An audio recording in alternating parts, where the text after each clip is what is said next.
আমরা পরস্পরের অনেক বিষয়ে সমালোচনা থাকবে। আমি এর আগেও বলেছি, অন্তর্বর্তীকালীন সরকারের নানা কাজ দিয়ে আমরা সমালোচনা করব, আমরা কথা বলবো, কিন্তু তারপরেও ডক্টর ইউনূসকে আমরা ব্যর্থ হতে দেব না। ভারতের মতো একটি গণতান্ত্রিক দেশে এমন নির্লজ্জের মতো ওখানকার মিডিয়া, কিছু সাংবাদিক ওই একই ধরনের বয়ান তৈরি করছেন।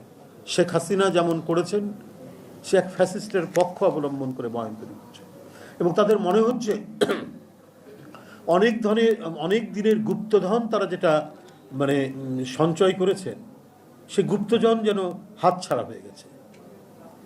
সেই গুপ্তধনের উপর মনে হচ্ছে যে একটা দানব বোধহয় শুয়ে আছে তাদের কথার মধ্যে, আমরা এইটা মনে হচ্ছে আর কি।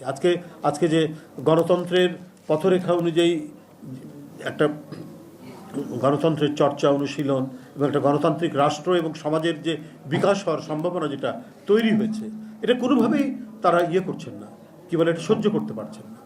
শুধুমাত্র শেখ হাসিনার মুক্তি, এটা কেন? এটা একটা গণতান্ত্রিক দেশের কাছ থেকে তো আমরা এটা আশা করতে পারি না। তাদের কেউ খাপছাড়া টাইপের কিছু মানুষ, তারা মিডিয়ার সাথে যুক্ত, বলছেন বাংলাদেশ আর থাকবে না, পার্শ্ববর্তী একটা স্বাধীন দেশ সে থাকবে না। সে কথাটাকে অ্যালাউ করছে কি করে ভারতের নীতি নির্ধারকরা?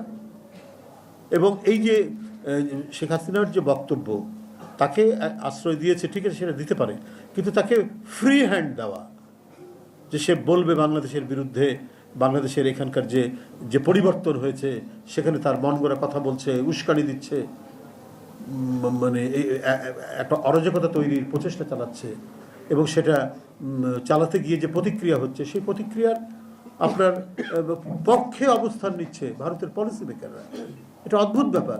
আজকে এখানে আপনাদের এখানে আসার সময় দেখলাম, ধর একজন ওই কি বলে গাজীপুরের মেয়র, সে তার বক্তব্য সময় টিভিতে দেখাচ্ছে যে আমাদেরকে যদি রাজনীতি করতে না দেওয়া হয়, আমাদের যদি কর্মসূচি পালন করতে না দেওয়া হয়, তাহলে কেউ শান্তিতে থাকতে পারবে না, অর্থাৎ হত্যার হুমকি দিচ্ছে রীতিমতো।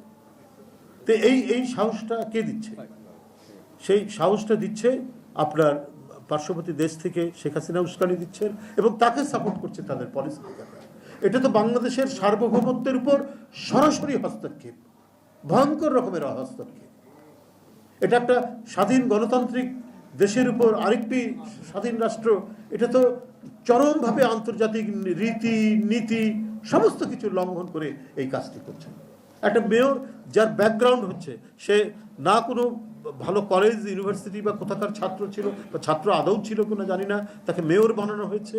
সেখানকার জুট ব্যবসা, টুট ব্যবসা, একটা মাফিয়াতন্ত্রের মধ্যে দিয়ে মেয়র হয়েছে, এবং সে এই কি বলে যে ছাত্রদের বৈষম্য বিরোধী আন্দোলনের উপর গুলি চালাতে মোটরসাইকেল নিয়ে সে ঝাঁপিয়ে পড়েছিল।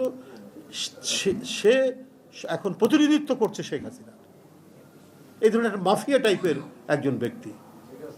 এটা তো একটি ভয়াবহ ব্যাপার। যাই হোক, আমাদেরকেও সবাইকে গণতান্ত্রিক শক্তির সপক্ষের লোকজন থেকেও সতর্ক পদক্ষেপ রাখতে হবে। কোনো নৈরাজ্যের কারণে কেউ যাতে কোনো সুযোগ না নিতে পারে, কারণ এটাও মনে রাখতে হবে প্রতি বিপ্লব কিন্তু উকি ঝুঁকি মারে সবসময়। এই উকি ঝুঁকি যাতে দিতে না পারে। আমাদের কাছে মানে বিভিন্ন রাষ্ট্রের বিপ্লবের পরবর্তী যে ভুলগুলো, সেটা যেন না হয়, সেটা দেখলে পরে আর কখনোই প্রতি বিপ্লব এখানে হবে না। আমরা গণতন্ত্রের